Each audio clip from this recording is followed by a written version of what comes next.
हाँ जी।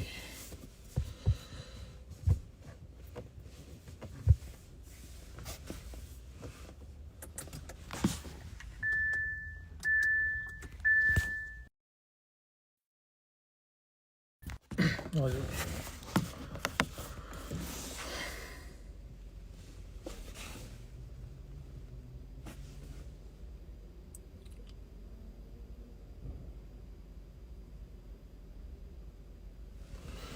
हाँ जी, अज आपां करनी गल दीप सिद्धू बारे। तुहानूं पता ही है।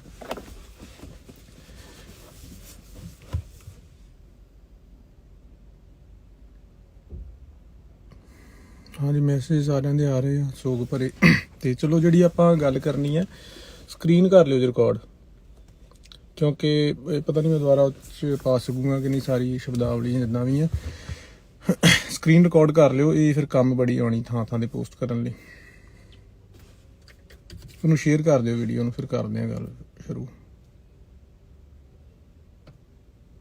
जस संधू 170 बाई कुड़ी नूं पता सारा कुछ। बिल्कुल बिल्कुल, इस बारे यही गल्लां मैं करना। शेयर कर दिओ वध तो वध, फिर करते हैं नशर।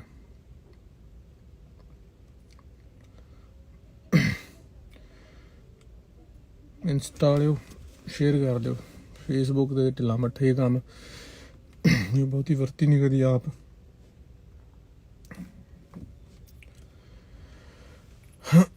एक टिकटॉक इन्होंने अकाउंट किया मेरा बैन, ਉਹਦੀ रीच चंगी सी, तो हुण रीच तो मेरे को तुसीं हो बस, ਜਿਹੜੇ कौम ਦੇ ਪੰਜਾਬ ਦੇ ਦਰਦੀ ਤੁਸੀਂ ਵੱਧ ਤੋਂ ਵੱਧ ਸ਼ੇਅਰ ਕਰਨੀ ਹੈ। ਅੱਛਾ, ਇਹ ਜਿਹੜੀ ਘਟਨਾ ਵਾ ਸਕਰੀਨ ਰਿਕਾਰਡ ਕਰ ਲਓ ਜਿਹੜੇ ਵੱਧ ਤੋਂ ਵੱਧ ਕਰ ਸਕਦੇ ਆ, ਤੇ ਫਿਰ ਗਾਂ ਇਹ ਕੰਮ ਆਉਣੀ ਚੀਜ਼। ਇਹ ਜਿਹੜੀ ਘਟਨਾ ਵਾ ਇੱਕ ਸਰਾਸਰ ਇੱਕ ਸਾਜ਼ਿਸ਼ ਆ। ਇਹ ਜਿੰਨੀ ਸਿੱਧੀ ਬਣਾ ਕੇ ਤੁਹਾਨੂੰ ਵਿਖਾਈ ਜਾ ਰਹੀ ਆ, ਇਹ ਏਡੀ ਕੋਈ ਸਿੱਧੀ ਗੱਲ ਨਹੀਂ। ਇਹਦੇ ਪਿੱਛੇ ਇੱਕ ਬੜਾ ਵੱਡਾ ਸੱਚ ਜਿਹੜਾ ਵਾ ਉਹ ਤੁਸੀਂ ਵੇਖੋ। ਜਦੋਂ ਕਿਸੇ ਨੇ ਡਰਾਈਵਰ ਵੀ ਰੱਖਿਆ ਹੁੰਦਾ ਨਾ, ਤੇ ਅਗਲੀ ਸੀਟ ਹਮੇਸ਼ਾ ਖਾਲੀ ਰੱਖਦਾ, ਆਪ ਬਹਿੰਦਾ ਪਿੱਛੇ। ਜਿਹਨੇ ਡਰਾਈਵਰ ਰੱਖਿਆ ਹੁੰਦਾ ਉਹਨੂੰ ਪਤਾ ਵਾ ਕਿ ਹਿਊਮਨ ਨੇਚਰ ਆ, ਬਿਰਤੀ ਆ, ਕਿ ਜਦੋਂ ਐਕਸੀਡੈਂਟ ਹੋਣ ਲੱਗਦਾ ਡਰਾਈਵਰ ਨੇ ਹਮੇਸ਼ਾ ਪੈਸੰਜਰ ਸਾਈਡ ਹੀ ਵਿੱਚ ਮਾਰਨੀ ਹੁੰਦੀ ਹੈ। ਤੇ ਇਹ ਕਿਵੇਂ ਹੋ ਗਿਆ ਵੀ ਦੀਪ ਸਿੱਧੂ ਨੇ ਆਪਣੇ ਵਾਲਾ ਪਾਸਾ ਬਚਾਇਆ ਹੀ ਨਹੀਂਗਾ। ਇਹ ਇੱਕ ਸੋਚਣ ਵਾਲੀ ਗੱਲ ਆ। ਆਪਣਾ ਪਾਸਾ ਨਹੀਂ ਬਚਾਇਆ ਬਿਲਕੁਲ ਅੱਗੇ ਮੌਤ ਵੇਖ ਕੇ। ਉਹ ਕਿੱਥੋਂ ਲਿਆਂਦਾ ਗਿਆ ਟਰੱਕ, ਕਿਉਂਕਿ ਸਾਨੂੰ ਇਹ ਸਟੱਡੀ ਲੱਗੇ ਰਹਿੰਦੇ ਇਸ ਪਾਸੇ ਕੰਮ ਹੀ ਹੋਰ ਕੀਤਾ ਕੀ ਹੈ। ਤੇ ਉਹ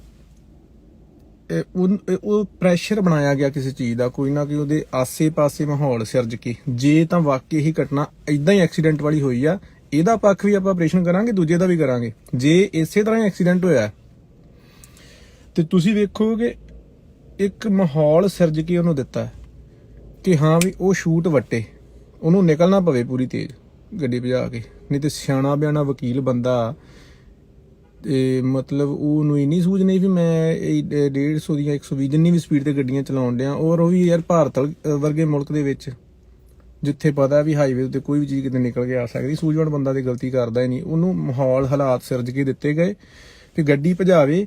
ਔਰ ਉੱਥੋਂ ਹੁਣ ਤੇ ਵੀਡੀਓਜ਼ ਵੀ ਆ ਗਈਆਂ ਵੀ ਇੱਕ ਤਾਂ ਉੱਥੇ ਚੜਾਈ ਹੈ, ਉੱਥੇ ਟਰੱਕ ਵਾਲਾ, ਉੱਥੇ ਗੱਲ ਲੱਗੀ ਗੰਦੀ ਮੂੰਹ ਨਿਕਲਣ, ਉੱਥੇ ਟਰੱਕ ਵਾਲੇ ਬ੍ਰੇਕਾਂ ਕਿਉਂ ਲਾਈਆਂ ਨੇ? ਤਕਰੀਬਨ 100-150 ਫੁੱਟ ਟਾਇਰਾਂ ਦੇ ਨਿਸ਼ਾਨ ਨੇ ਲਗਭਗ ਸੜਕ ਦੇ ਉੱਤੇ ਟਰੱਕ ਦੇ। ਉਹਨੇ ਬ੍ਰੇਕਾਂ ਲਾਈਆਂ, ਉਹ ਲਵਾਈਆਂ ਗਈਆਂ ਨੇ। ਜੋ ਆਪਾਂ ਫਿਲਮਾਂ ਦੇ ਵਿੱਚ ਵੈਬ ਸੀਰੀਜ਼ ਦੇ ਵਿੱਚ ਵੇਖਦੇ ਹਾਂ ਨਾ, ਉਹ ਸਾਰੀਆਂ ਫਿਲਮਾਂ ਵੈਬ ਸੀਰੀਜ਼ ਇੱਥੋਂ ਸੱਚ ਤੋਂ ਪ੍ਰਭਾਵਿਤ ਹੋ ਕੇ ਬਾਅਦ ਚ ਬਣਦੀਆਂ ਨੇ। ਇਹ ਕੋਈ ਫਿਲਮੀ ਗੱਲਾਂ ਨਹੀਂ ਗੀਆਂ ਜਿਹੜੀਆਂ ਲੋਕੀ ਬਾਅਦ ਚ ਕਰਦੇ ਜਾਂ ਹੁਣ ਆਪਾਂ ਕਰ ਰਹੇ ਹਾਂ। ਫਿਲਮਾਂ ਇਹਨਾਂ ਚੀਜ਼ਾਂ ਤੇ ਬਣਦੀਆਂ। ਜਿਹੜੀ ਚੀਜ਼ ਸੁਣਨ ਨੂੰ ਮੰਨਣ ਨੂੰ ਯਕੀਨ ਚ ਨਾ ਆਵੇ ਕਿ ਇਹ ਹੋ ਹੀ ਨਹੀਂ ਸਕਦਾ, ਖੂਫੀਆ ਏਜੰਸੀਆਂ, ਸਰਕਾਰਾਂ, ਹਕੂਮਤਾਂ ਉਸ ਤੋਂ ਅੱਗੇ ਸੋਚਣਾ ਸ਼ੁਰੂ ਕਰਦੀਆਂ ਵਾ। ਇਸੇ ਕਰਕੇ ਹੀ ਆਪਾਂ ਹਮੇਸ਼ਾ ਧੋਖਾ ਖਾ ਜਾਂਦੇ ਹਾਂ। ਇਹਨੂੰ ਵੀਡੀਓ ਕਰ ਦਿਓ, ਗੱਲਾਂ ਸ਼ੇਅਰ ਕਰ ਦਿਓ, ਗੱਲਾਂ ਹੋਰ ਵੀ ਨੇ। ਹੁਣ ਇਹਦੇ ਵਿੱਚ ਇਹ ਸਿਸਟਮ ਆ, ਕਿਉਂਕਿ ਵੇਖੋ ਸਾਡਾ ਤੇ ਹੋਇਆ ਨੁਕਸਾਨ ਸਿੱਖ ਫਲਵਾੜੀ ਦਾ, ਅਸੀਂ ਤੇ ਹਰ ਇੱਕ ਤੇ ਸ਼ੱਕ ਕਰਨਾ। ਜਦੋਂ ਸਾਨੂੰ ਸਾਰੇ ਸਵਾਲ ਕਰ ਲੈਂਦੇ, ਜੇ ਦੀਪ ਸਿੱਧੂ ਨੂੰ ਸਵਾਲ ਕਰ ਲੈਂਦੇ ਸੀ ਵੀ ਹਾਂ ਵੀ ਇਹ ਸ਼ੱਕੀ ਆ, ਸ਼ੁਰੂਆਤੀ ਤੌਰ ਤੇ ਸ਼ੱਕ ਦੀ ਨਿਗਾਹ ਨਾਲ ਵੇਖਿਆ ਸਾਰਿਆਂ ਨੇ। ਹੁਣ ਸਾਨੂੰ ਵੀ ਸ਼ੱਕ ਦੀ ਨਿਗਾਹ ਨਾਲ ਵੇਖਣ ਦੀ ਲੋੜ ਆ, ਸਾਰਿਆਂ ਨੂੰ ਹੀ ਵੇਖ ਸਕਦੇ ਆ। ਮੈਨੂੰ ਤਾਂ ਇਹ ਵੀ ਡਾਊਟ ਆ ਵੀ ਜਿਹੜੀ ਉਹਦੀ ਇੱਕ ਮਹਿਲਾ ਮਿੱਤਰ ਉਹਦੇ ਨਾਲ ਸੀ, ਉਹਦੇ ਮਤਲਬ ਕਹਿੰਦੇ ਆ ਕਿ ਉਹਦੇ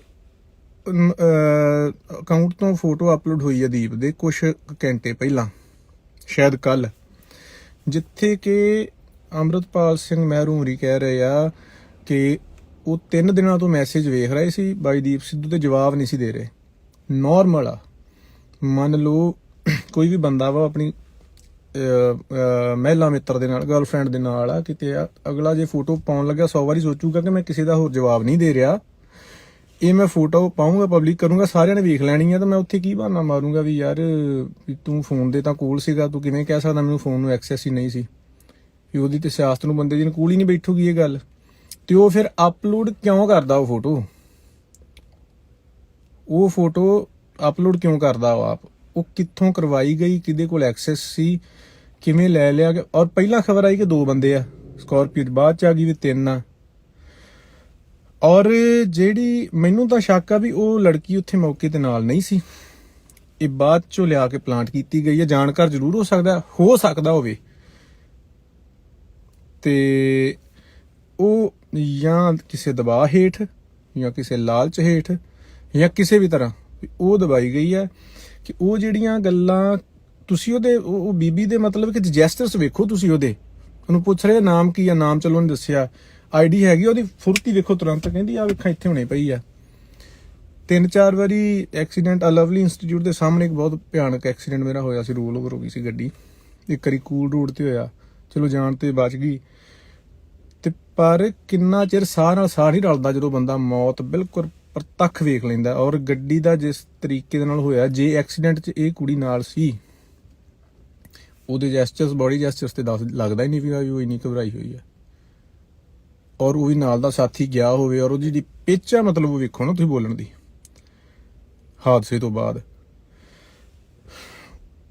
ਉਹ ਕਿਸ ਦਬਾਅ ਹੇਠਾਂ ਕੀ ਘਵਾਇਆ ਜਾ ਰਿਹਾ ਹੈ। ਦੀਪ ਸਿੱਧੂ ਪਿਛਲੇ 3 ਦਿਨਾਂ ਤੋਂ ਕਿਹਦੀ ਕਸਟਡੀ 'ਚ ਸੀ, ਕਿਹਦੀ ਹਿਰਾਸਤ ਦੇ ਵਿੱਚ ਸੀ, ਕਿਹੜੇ ਉਹਦੇ ਚੋਂ ਲੰਘ ਰਿਹਾ ਸੀ, ਆਪਾਂ ਨੂੰ ਕੁਛ ਪਤਾ ਨਹੀਂ। ਇਹ ਹੁਣ ਆਪਣੀ ਜਿਹੜੀ ਤੰਦ ਇਹ ਤੁਸੀਂ ਫਰੋਲੋ, ਜਿਹੜੇ ਬੁੱਧੀਜੀਵੀ ਵਰਗ ਆ ਕੌਮ ਦਾ, ਉਹ ਫੋਲੇ।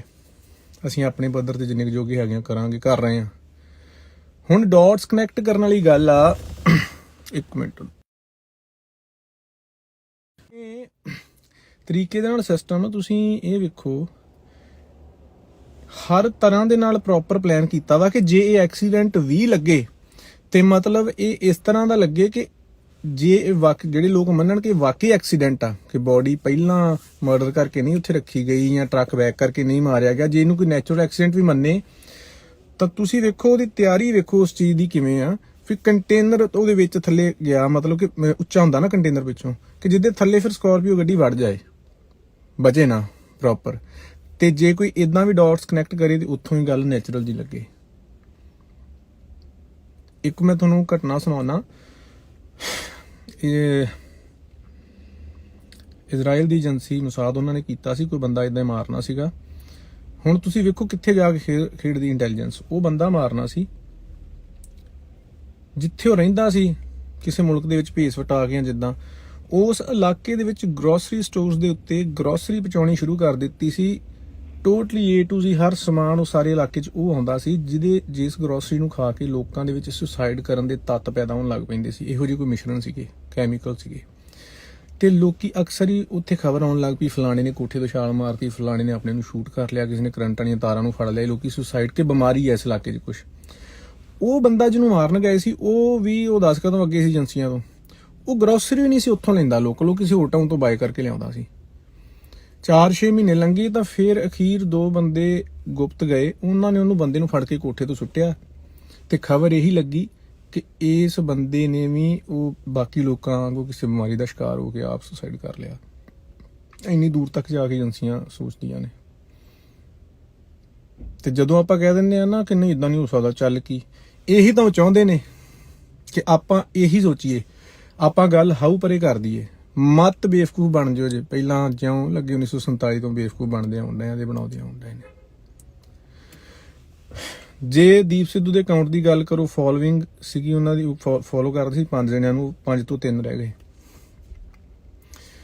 ਮੈਂ ਆ ਜਿਹੜੀਆਂ ਗੱਲਾਂ ਹੁਣ ਕਿਹਾ, ਬੇਸਿਕਲੀ ਇਹ ਲਾਈਵ ਹੋਣ ਲਈ ਮੇਰੇ ਇੱਕ ਅਜ਼ੀਜ਼ ਕੋਈ ਸਾਡੇ ਮਿੱਤਰ ਨੇ, ਉਹਨਾਂ ਮੈਨੂੰ ਮਨਾ ਵੀ ਕੀਤਾ ਸੀ ਵੀ ਆ ਗੱਲਾਂ ਨਾ ਕਰਿਓ, ਤੇ ਬਟ ਫਿਰ ਵੀ ਹੁਣ ਜੇ ਨਾ ਬੋਲਾਂਗੇ ਤੇ ਫਿਰ ਹੁਣ ਉੱਥੋਂ ਇਹ ਵੀ ਗੱਲ ਆਈ ਕਿ ਉਹ ਫੋਲੋਇੰਗ ਘਟਾਈ, ਅਕਾਊਂਟ ਉਹਦੀ ਡੈਥ ਤੋਂ ਬਾਅਦ ਵੀ ਚੱਲਿਆ ਹੈ। 10 ਨਵੰਬਰ ਤੋਂ ਬਾਅਦ ਦੀਆਂ ਸਾਰੀਆਂ ਪੋਸਟ ਜਿਹੜੀਆਂ ਡਿਲੀਟ ਕਰ ਦਿੱਤੀਆਂ ਗਈਆਂ। ਉਸ ਕੁੜੀ ਨੂੰ ਵੀ ਅਨਫੋਲੋ ਕੀਤਾ ਗਿਆ ਜਿਹੜੀ ਉਹ ਨਾਲ ਸੀ, ਦੱਸੀ ਜਾਂਦੀ ਆ ਨਾਲ ਸੀ ਐਕਸੀਡੈਂਟ ਦੇ ਵਿੱਚ। ਉਹ ਅਸਲ 'ਚ ਗੱਡੀ 'ਚ ਸੀ ਜਾਂ ਨਹੀਂ ਸੀ, ਜਾਂ ਉਹ ਕਿੱਥੇ ਸੀ, ਕਿੱਥੋਂ ਲਿਆਂਦੀ ਗਈ, ਕਿਵੇਂ ਪਲਾਂਟ ਕੀਤੀ ਗਈ, ਜਾਂ ਕਿਵੇਂ ਮੈਨੇਜ ਕਰ ਲਈ ਗਈ, ਇਹ ਇੱਕ ਵੱਡਾ ਸਵਾਲ ਆ। ਇਹਦੇ ਤੇ ਬੁੱਧੀਜੀਵੀ ਵਰਗ ਜਿਹੜਾ ਕੌਮ ਦਾ ਉਹ ਖੋਜ ਕਰ ਵੀ ਰਿਹਾ। ਤੁਸੀਂ ਆਪਣੇ ਪੱਧਰ ਤੇ ਸਾਰੇ ਪੜ੍ਹੇ ਲਿਖੇ ਹੋ, ਸਿਆਣੇ ਹੋ, ਕਰੋ। ਇਹ ਇੱਕ ਬਹੁਤ ਵੱਡਾ ਹਾਦਸਾ ਵਾ। ਐਗਜ਼ੈਕਟ ਗੱਲ ਨਿਕਲ ਕੇ ਆਉਣ ਨੂੰ ਸਮਾਂ ਲੱਗ ਸਕਦਾ, ਪਰ ਜਿਵੇਂ ਵੀ ਇਹ ਡਾਟਸ ਕਨੈਕਟ ਕਰ ਰਹੇ ਆ, ਮੈਂ ਹੀ ਨਹੀਂ, ਅਸੀਂ ਵੀ ਨਹੀਂ, ਹੋਰ ਵੀ ਜਿਹੜੇ ਲੱਗੇ ਹੋਏ ਆ, ਤਾਂ ਗੱਲ ਤਾਂ ਕੋਈ ਨਾ ਕੋਈ ਨਿਕਲੂਗੀ, ਕਿਉਂਕਿ ਸੱਚ ਬੋਲਦਾ ਸੀ, ਸੱਚ ਦਾ ਡਰ ਸੀ, ਹੋਰ ਨਹੀਂ ਕੋਈ ਮਾਰਿਆ ਗਿਆ। ਕਿਉਂਕਿ ਇੱਕ ਇਹ ਵੀ ਆ, ਜੇ ਸਿੱਧਾ ਗੋਲੀ ਨਾ ਮਾਰਦੇ ਸੀ ਨਾ ਦੀਪ ਨੂੰ ਜਾਂ ਕਿਸੇ ਤਰ੍ਹਾਂ, ਉਹ ਤਾਂ ਸਿੱਧੀ ਬਗਾਵਤ ਖੜੀ ਹੁੰਦੀ ਆ, ਫਿਰ ਉਹ ਬਹੁਤ ਵੱਡੀ ਬਗਾਵਤ ਖੜੀ ਹੁੰਦੀ। ਇਸੇ ਕਰਕੇ ਭਾਈ ਹਵਾਰੇ ਹੋਰਾਂ ਨੂੰ, ਭਾਈ ਰਾਜਵਾਨੇ ਹੋਰਾਂ ਨੂੰ ਹੁਣ ਫਾਂਸੀ ਨਹੀਂ ਲਾਉਂਦੇ, ਕਿ ਜਦੋਂ ਇਹਨਾਂ ਚੋਂ ਕਿਸੇ ਨੂੰ ਸ਼ਹੀਦ ਕਰਦੇ ਆ ਜਾਂ ਇਦਾਂ ਮਾਰਦੇ ਆ ਬਰੂਟਲੀ, ਤੇ ਉਹ ਫਿਰ ਲੋਕੀ ਜ਼ਿਆਦੇ, ਮਤਲਬ ਲਹਿਰ ਜ਼ਿਆਦਾ ਉੱਠਦੀ ਆ ਅੱਗ ਦੇ ਉੱਤੇ, ਫਿਰ ਤੇਲ ਪਾਉਣ ਵਾਲੀ ਗੱਲ ਹੋ ਜਾਂਦੀ ਹੈ, ਫਿਰ ਭਾਂਬੜ ਬੜੇ ਮੱਚਦੇ ਆ। ਤੇ ਤਰੀਕਾ ਬਦਲ ਦਿੱਤਾ ਉਹਨਾਂ ਨੇ ਕਿ ਐਲੀਮੀਨੇਸ਼ਨ ਤਾਂ ਫੋਰ ਸ਼ੋਰ ਆ ਦੀਪ ਸਿੱਧੂ ਦੀ ਕਰਨੀ ਪੈਣੀ ਆ, ਇਸ ਤਰੀਕੇ ਕਰੋ ਕਿ ਇੱਕ ਹਾਦਸਾ ਲੱਗੇ। ਤੇ ਕੀਤਾ ਬਿਲਕੁਲ ਇਲੈਕਸ਼ਨ ਦੇ ਨੇੜੇ, 2-4 ਦਿਨਾਂ ਨੂੰ ਇਲੈਕਸ਼ਨ ਨਾਲ ਧਿਆਨ ਹੋ ਜਾਣਾ, ਤੇ ਉਹਨਾਂ ਤੁਹਾਨੂੰ ਗੱਲ ਭੁਲਾ ਕੇ ਉਹ ਮਾਰਨੀ ਆ, ਜੇ ਕਿ ਤੁਸੀਂ ਮਤਲਬ ਤੁਸੀਂ ਜਾਂ ਅਸੀਂ ਅੱਗੇ ਕਮਲੇ ਰਹਿ ਗਏ। ਔਰ ਪ੍ਰੋਪਰ ਮੇਰੀ ਕਿਸੇ ਨਾਲ ਹੋਈ ਗੱਲ, ਜਿਹੜਾ ਇਸ ਤੋਂ ਜ਼ਿਆਦਾ ਬੰਦਾ 4 ਕਦਮ ਅੱਗੇ ਆ, ਕਈ ਮਹੀਨੇ ਪਹਿਲਾਂ ਇਸ ਚੀਜ਼ ਦੀ ਸਾਰੀ ਕਰਕੇ ਪਲੈਨਿੰਗ ਹੋ ਕੇ, ਔਰ ਪ੍ਰੋਪਰ ਰਿਹਰਸਲ ਵੀ ਹੋ ਚੁੱਕੀ ਸੀ ਕਿ ਕਿਹੜੀ ਚੀਜ਼ ਨੂੰ ਕਿੱਦਾਂ। 6-6 7-7 ਘੰਟੇ 2-2 ਦਿਨ ਗੱਡੀਆਂ ਪਈਆਂ ਰਹਿੰਦੀਆਂ ਨੇ ਸੜਕ ਦੇ ਉੱਤੇ ਐਕਸੀਡੈਂਟ ਤੋਂ ਬਾਅਦ। ਹਿੰਦੁਸਤਾਨ ਵਰਗੇ ਮੁਲਕਾਂ ਦੇ ਵਿੱਚ ਅੱਧੇ ਘੰਟੇ ਦੇ ਵਿੱਚ, ਵਿਦਨ ਹਾਫ ਐਨ ਆਵਰ ਗੱਡੀ ਚੁੱਕ ਕੇ ਦੂਜੇ ਪਾਸੇ, ਕਿਉਂਕਿ ਉਹ ਉੱਥੋਂ ਪਾਣੀ ਮਾਰਕ ਸੜਕ ਸਾਫ਼ ਕੀਤੀ ਵੀ ਕਿਤੇ ਕੋਈ ਪ੍ਰੂਫ ਨਾ ਰਹਿ ਜੇ, ਉਹ ਚੁੱਕ ਕੇ ਉੱਥੋਂ ਸਾਈਡ ਤੇ ਕਰਤੀ।